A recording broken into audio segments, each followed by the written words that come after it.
ప్రపంచంలో ఏదో ఒక మూలన ఏదో ఒక వింత ఘటనలు జరుగుతూ నిత్యం సోషల్ మీడియాలో వైరల్ అవుతూ ఉంటాయి. ఇలా రోజుకు కొన్ని వేల వీడియోలు నెట్టింట హల్చల్ చేస్తున్నాయి. వీటిలో కొన్ని సరదాగా ఉంటే మరికొన్ని సృజనాత్మకతను కలిగి ఉంటాయి. ఇంకొన్ని అయితే షాక్ కి గురి చేస్తూ ఉంటాయి. షాకింగ్ వీడియోలు చూస్తున్న సిచ్యువేషన్స్ లో ఒక్కోసారి మన కళ్ళను మనమే నమ్మలేమని అనిపిస్తూ ఉంటుంది.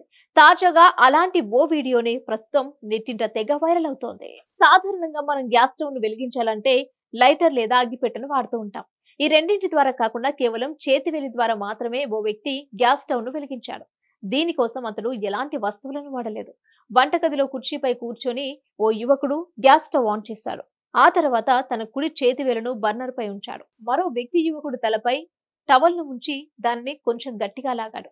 ఆ వ్యక్తి అలా చేసిన వెంటనే గ్యాస్ స్టవ్ మండటం ప్రారంభమైంది. ఈ వీడియో @మదన్_చిక్నా అనే ఖాతా ద్వారా ఎక్స్ లో షేర్ చేశారు. ఇంకేముంది, ఈ వీడియోలో స్టాటిక్ ఎనర్జీని ఉత్పత్తి చేయడం ద్వారా ఈ పనిని చేసినట్లుగా ఆ యువకుడు రాసుకొచ్చాడు.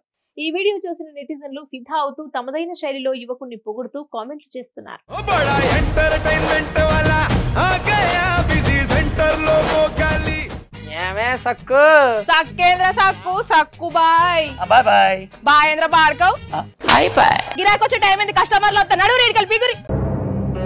కస్టమర్లు వస్తున్నారు కదా, మాత్రం పొగరు ఉంటది. మరి తగ్గించేద్దాం పొగర్ని. డబ్బులు కట్టేస్తావేంటి కొంప తీసి? లేదు, కస్టమర్లు ఆపేద్దాం. పదా మరి మన బిజినెస్ స్టార్ట్ చేద్దాం.